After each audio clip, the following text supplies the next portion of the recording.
Olá, olá, graça e paz, que Deus abençoe você, abençoe toda a sua família. Estamos de volta aqui no canal, Falando de Cristo na Estrada aqui no YouTube e na nossa fanpage da Rádio Web Falando de Cristo na Estrada no Facebook. Eu de cá, você de lá, em minhas mãos ela, velha companheira, amiga Bíblia Sagrada, lâmpada para meus pés e luz para o meu caminho é a Santa Palavra de Deus. Nosso manual de estudo, Hebreus, mensagem para os últimos dias. Nós vamos estudar Hebreus até o final do mês de março e chegamos aí na lição de número 8.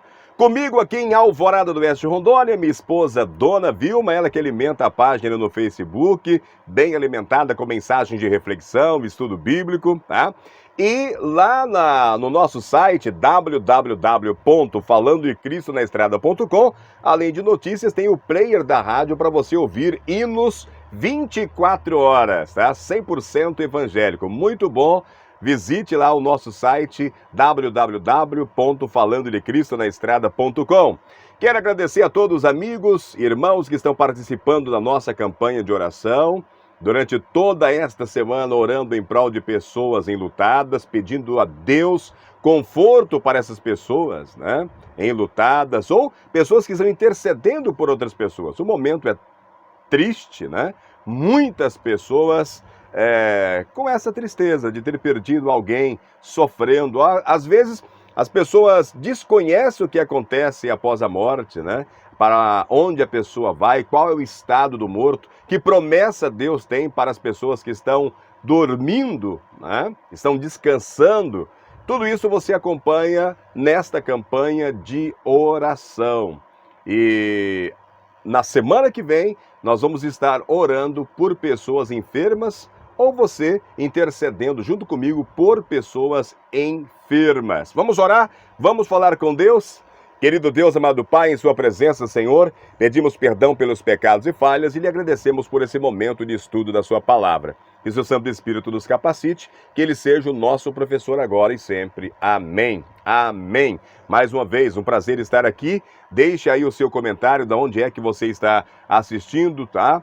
E é importante que assista o vídeo até o final também, para que você ajude o YouTube aí a divulgar esse material e passar a indicar também para outras pessoas. Vamos fazer o ID, vamos pregar a palavra de Deus. Como nós combinamos, né, toda quinta-feira nós estamos aqui para fazer a revisão deste material. O tema, como eu disse, é extenso, então a gente vai fazer na quinta e na sexta-feira, tá?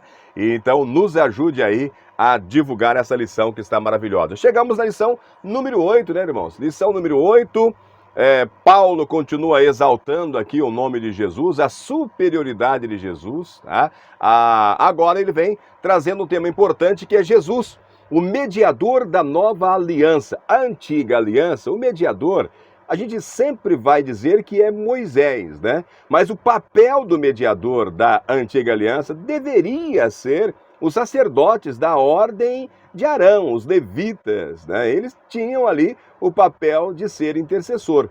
Mas Paulo vem trazendo agora que Jesus é o mediador também da nova aliança.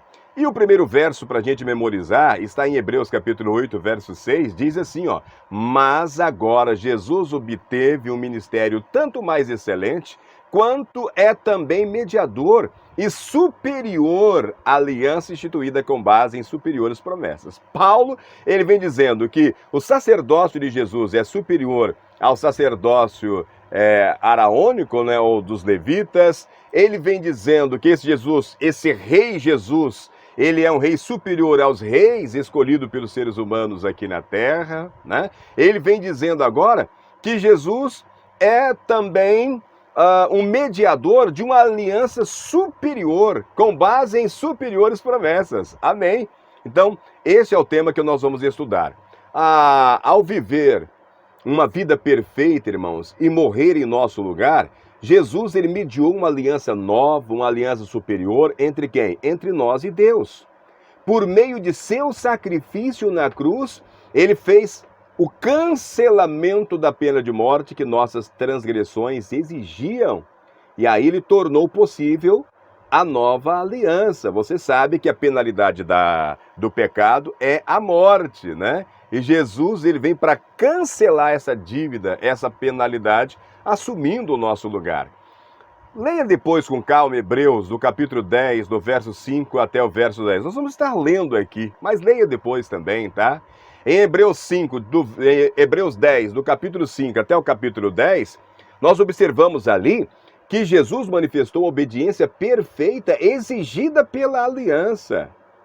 A passagem faz alusão ao Salmo 40, né? Paulo está usando aqui o Antigo Testamento, que lá no seu original se refere ao desejo de Davi de render a Deus total obediência. Era um desejo de Davi e ele escreve: eis, aqui estou, no rolo do livro está escrito a meu respeito, agrada-me fazer a tua vontade, ó Deus meu, a tua lei está dentro do meu coração. Salmo 40, versos 7 e 8. O Salmo expressou a condição da aliança de Deus com Israel. Qual era essa condição? A obediência como deleite. E uma lei que estivesse escrita no coração. Aliás, Deuteronômio capítulo 6, verso 4, 5 e 6, ele fala justamente isso, né? O que Davi poderia apenas desejar fazer, Jesus realizou. Jesus realizou. Para Paulo, irmãos, esse salmo, ele adquiriu um significado especial com a encarnação de Jesus. O Filho personificou a obediência da nova aliança. Ele é nosso exemplo. Fomos salvos não apenas por sua morte, mas também por sua obediência perfeita. Amém? Agora, a necessidade de uma nova aliança. Vamos ler Hebreus capítulo 7, do verso 11 ao verso 19, e responder por que houve a necessidade de uma nova aliança. Você sabe por que houve a necessidade de uma nova aliança? Vamos ler então, irmãos. Hebreus capítulo 7, do verso 11 até o verso 19, diz: de sorte que, se a perfeição fosse pelo sacerdócio levítico, porque sob ele o povo recebeu a lei, e ele faz uma pergunta, né? Que necessidade havia logo de que outro sacerdote se levantasse, segundo a ordem de Melquisedeque, não fosse chamado segundo a ordem de Arão? Porque mudando-se o sacerdócio, necessariamente faz também a mudança da lei. Porque aquele de quem estas coisas se dizem pertence a outra tribo, da qual ninguém serviu ao altar. Visto ser manifesto que nosso Senhor procedeu de Judá, e concernente a essa tribo nunca Moisés falou de sacerdócio. E muito mais manifesto é ainda se a semelhança de Melquisedeque se levantar outro sacerdote, que não foi feito segundo a lei do mandamento carnal, mas segundo a virtude da vida incorruptível. Porque ele assim testifica: tu és sacerdote eternamente, segundo a ordem de Melquisedeque. Porque o precedente mandamento é abrogado por causa da sua fraqueza e inutilidade. Pois a lei nenhuma coisa aperfeiçoou, e desta sorte é introduzida uma melhor esperança pela qual chegamos a Deus. Amém? Hebreus capítulo 7, do verso 11 ao verso 19. Então, por que houve a necessidade de uma nova aliança? Porque a antiga aliança não podia oferecer perfeição. É simples assim. A antiga aliança, todo aquele sistema ali, não podia oferecer perfeição. De acordo com Hebreus, o fato de Jesus ter sido nomeado sacerdote segundo a ordem de Melquisedeque implicava que uma nova aliança havia sido inaugurada. A antiga foi dada com base no quê? Com base no sacerdócio levítico. Hebreus capítulo 7, 11 diz isso. Os sacerdotes levitas atuavam como mediadores entre Deus e Israel, e a lei excluía qualquer outra pessoa desse ofício. Então o autor conclui que uma mudança do sacerdócio implicaria uma mudança na lei do sacerdócio, bem como da aliança. Hebreus capítulo 7, verso 12, verso 18 e verso 19. Queridos, o problema com a aliança antiga era que ela não podia oferecer perfeição. Paulo estava falando sobre o sacerdócio levítico e o seu ministério, sacrifícios, festas. Os sacrifícios de animais oferecidos nesse sistema não podiam oferecer purificação verdadeira e total do pecado, nem acesso a Deus. O fato de que uma nova aliança era necessária não significa que Deus tivesse sido injusto com Israel quando lhe deu a antiga aliança. O ministério levítico e os serviços do tabernáculo foram projetados por Deus para protegê-los da idolatria e para apontar-lhes o futuro ministério de Jesus. Hebreus enfatiza que os sacrifícios eram uma sombra dos bens vindouros. Hebreus capítulo 10, verso 11 diz, né? Uma sombra dos bens vindouros. Ao encaminhar as pessoas a Jesus, os sacrifícios deviam ajudá-lo a depositar esperança e fé no Cordeiro de Deus que tira o pecado do mundo. João capítulo 1, verso 29, Isaías 53. Isso é o que Paulo aponta para dizer que a lei se tornou o nosso guardião para nos conduzir a Cristo a fim de que fôssemos justificados pela fé, lá em Gálatas 3:24. Ou que o fim da lei, o fim aqui é finalidade, né? Que a finalidade da lei é Cristo, para a justiça de todo aquele que crê. Romanos capítulo 10, verso 4. Em outras palavras, mesmo os 10 mandamentos, por melhores e perfeitos que sejam, não podem prover a salvação. Romanos 3:20, Romanos 3:28, Romanos capítulo 7, do verso 12 até o verso 14. A lei de Deus, os 10 mandamentos, por mais perfeitos, não pode prover salvação. Eles apresentam um padrão perfeito de justiça, mas não oferecem justiça. Assim como o se olhar no espelho pode nos mostrar rugas da idade, porém não pode apagá-las. A lei, ela aponta o nosso pecado, mas não pode apagar os nossos pecados. Para uma justiça perfeita, precisamos de Jesus como nosso substituto. Só Ele pode apagar os nossos pecados. Quando nós nos arrependemos, se convertemos e confessamos o nosso pecado. Ele pega o pecado, ele amassa o pecado e, de maneira metafórica, ele diz que joga no fundo do mar. Ele não se lembra mais do nosso pecado. Amém? Agora, nova e renovada, né? Ela é nova ou renovada, essa aliança? Compare depois Hebreus capítulo 8, do verso 10 ao verso 12, com Deuteronômio 6, 4 e 6, Deuteronômio 30, verso 11 a 14, Jeremias 31, do verso 31 a 34. Qual é a natureza da nova aliança? Essa que nós estamos estudando aqui. Irmãos, eu vou ler esses textos, é muito importante. Se você puder acompanhar, tá? Vai ser muito bom para o seu aprendizado. Hebreus 8, 10 e 12 diz: porque esta é a aliança que depois daqueles dias farei com a casa de Israel, diz o Senhor. O que o Senhor diz? Porei as minhas leis no seu entendimento e em seu coração a escreverei. Eu lhes serei por Deus e eles me serão por povo. E não ensinarás cada um ao seu próximo, nem cada um ao seu irmão, dizendo: conhece o Senhor, porque todos me conhecerão, desde o menor deles até o maior. Porque serei misericordioso para com as suas iniquidades, e de seus pecados e de suas prevaricações não me lembrarei mais. Hebreus 8, 10 a 12.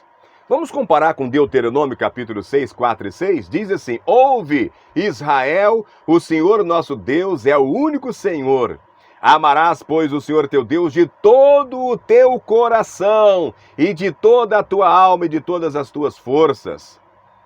E estas palavras que hoje te ordeno estarão no teu coração. Amém? Deuteronômio 30, de 11 a 14, diz: porque este mandamento que hoje te ordeno não te é encoberto, e tampouco está longe de ti. Não estás nos céus para dizeres: quem subirá por nós aos céus, que de lá nos traga, e nos faça ouvir, para que a cumpramos. Nem tampouco está além do mar para dizeres: quem passará por nós além do mar, para que nos traga e nos faça ouvir, para que a cumpramos. Porque a palavra está muito perto de ti, na tua boca e no teu coração, para cumprires. Amém? E vamos ler Jeremias 31, um capítulo muito conhecido, né? Jeremias 31, verso 31 a 34. Eis que dias vêm, diz o Senhor, em que farei uma aliança nova com a casa de Israel e com a casa de Judá. Não conforme a aliança que fiz com seus pais no dia em que os tomei pela mão para os tirar da terra do Egito, porque eles invalidaram a minha aliança, apesar de eu os haver desposado, diz o Senhor. Mas esta é a aliança que farei com a casa de Israel depois daqueles dias, diz o Senhor. Porei a minha lei no seu interior e a escreverei no seu coração. E eu serei seu Deus e eles serão meu povo. E não ensinará mais cada um ao seu próximo, nem cada um ao seu irmão, dizendo: conhece ao Senhor, porque todos me conhecerão, desde o menor até o maior deles, diz o Senhor, porque lhes perdoarei a sua maldade e nunca mais me lembrarei dos seus pecados. Amém? Glória a Deus, né? Jeremias 31, 31 a 34. Então, irmãos, qual é a natureza da nova aliança? Na nova aliança, Jesus é o fiador. E guarde muito bem essa palavra, que no estudo de amanhã ela vai ser importante. Jesus é o fiador que cumpre com perfeição as promessas e as reivindicações da aliança. Segundo, a lei é escrita em nossos corações. São dois pontos importantes da natureza da nova aliança. Na nova aliança, Jesus, ele é o fiador e cumpre com perfeição as promessas e as reivindicações da aliança. E o segundo ponto é que a lei está escrita no coração. Irmãos, a promessa de uma nova aliança em Hebreus remete a Jeremias, né? De acordo com o profeta, a promessa divina de uma nova aliança foi, na verdade, uma renovação da aliança que Deus havia feito primeiro com Israel por meio de Moisés. Nós lemos aqui em Jeremias 31, 31 a 34. Pode-se argumentar, então, que Jeremias 31 não estava estritamente falando de uma nova aliança, mas de uma renovação da original com Israel. A palavra hebraica para nova, hadash, pode ter o sentido de renovar, mas também significa totalmente nova, tá ok? O problema com a antiga aliança foi que o povo tinha quebrado a aliança. Hebreus 8, 8 e 9 diz isso. A aliança não era defeituosa, as pessoas que eram defeituosas. Se Israel tivesse visto através dos símbolos a vinda do Messias e depositado a fé nele, a aliança não teria sido quebrada. No entanto, ao longo da história israelita, houve muitos crentes pelos quais os propósitos da aliança se cumpriram e que tinham a lei no coração. Você lê o Salmo 37, 31, diz: a lei do seu Deus está em seu coração, os seus passos não resvalarão. Isaías 51, 7, né, diz: ouçam-me, vocês que sabem o que é direito, vocês, povo que tem a minha lei no coração, não temam a censura de homens, nem fiquem aterrorizados com seus insultos. Embora a nova aliança seja uma renovação da antiga, há sim um sentido em que ela é totalmente, de fato, nova. A promessa de Jeremias de uma nova aliança não previa simplesmente uma renovação das condições que existiam antes do exílio, que foram quebradas e renovadas, várias e várias vezes, né, porque a nação havia caído e continuava caindo constantemente em apostasia. É isso porque as pessoas simplesmente não estavam dispostas a cumprir sua parte na aliança com Deus. Jeremias 13, 23 fala isso. Assim Deus fez o quê? Ele prometeu fazer uma coisa nova, aqui no verso Jeremias 31, 22. Deus promete fazer uma coisa nova. A aliança não seria como a que o Senhor havia feito com seus pais. Por causa da infidelidade do povo, as promessas que Deus fez sobre a aliança mosaica nunca foram cumpridas. Em virtude da garantia dada pelo Filho, Hebreus 7, 22, Deus cumpriria os propósitos da aliança, irmãos. Repito, em virtude da garantia dada pelo Filho, Deus cumpriria o propósito da aliança. Deus não mudou a sua lei, Deus não diminuiu os seus padrões. Em vez disso, ele enviou o seu Filho como garantia. Hebreus 7, 22, Hebreus 6, 18 e 20. Deus, ele não mudou a sua lei, os 10 mandamentos, ele não diminuiu os padrões dessa lei. O que ele fez? Ele mandou o seu Filho como garantia. E é por isso, né, que essa aliança não tem maldições. Essa aliança só tem bênçãos. Por quê? Porque Jesus cumpriu essa aliança com perfeição. Jesus cumpriu essa aliança com perfeição. Agora, uma observação, né? A maldição existe, mas ela recai sobre aqueles que não estão em aliança com Deus. Agora, para aqueles que estão em aliança com Deus, para aqueles que aceitam Jesus como Salvador e Senhor, não tem as maldições da aliança, tá ok? Bom, por hoje é só. Amanhã nós vamos falar sobre a nova aliança. Vamos estudar esse mediador melhor que há nessa nova aliança, né? Que é Jesus Cristo, né? E tentar buscar a resposta: por que Jesus é um mediador melhor da aliança, né? Por que Jesus é um mediador melhor da aliança? Vai ser o tema do estudo de amanhã. Nós vamos estudar amanhã também, nessa lição número 8, além dessa pergunta, né? Por que Jesus é um mediador melhor? Nós vamos falar também da nova aliança. Ela tem superiores promessas. Vamos ver que promessas são essas. E a nova aliança e o novo coração, né? A nova aliança e o novo coração. Vai entrar dois textos interessantes aqui, que é Jeremias 31, 33 e Ezequiel 36. Tá? Na promessa da nova aliança de Jeremias, o seu contemporâneo Ezequiel recebe também a mesma mensagem, ok? Vamos orar, vamos agradecer a Deus e amanhã a gente continua estudando esse tema, que é muito bom, né? Muito bom. Fico feliz, irmãos, em saber que Deus fez tudo certo, né? Tudo correto. E que Jesus, como nosso sacerdote, rei, que está assentado à direita do Pai, ele está lá a nosso favor. E que ele é o fiador dessa aliança, né? Aquilo que eu e você não podíamos cumprir pela nossa natureza pecaminosa, né? Que é a exigência da lei, da aliança, da obediência correta, ele faz isso no nosso lugar. E quando nós aceitamos o mérito dele em nosso lugar, nós somos contemplados. E Deus o levou para o céu e a promessa é que estará levando nós também. Isso é uma bênção, uma maravilha. Jesus está lá em seu favor e em meu favor. Oremos? Querido Deus, amado Pai, em sua presença, Senhor, agradecemos por esse momento de estudo. Muito obrigado, meu Pai, porque o seu Santo Espírito tem trabalhado em nossos corações, tem trabalhado em nossas vidas e tem nos ajudado a compreender as suas palavras. Que o Senhor continue nos ajudando a praticar, que as nossas obras possam ser melhores porque são guiadas pelo Espírito Santo. Nos abençoe em nome de Jesus. Amém. Amém? Muito bem. Hoje, quinta-noite, né?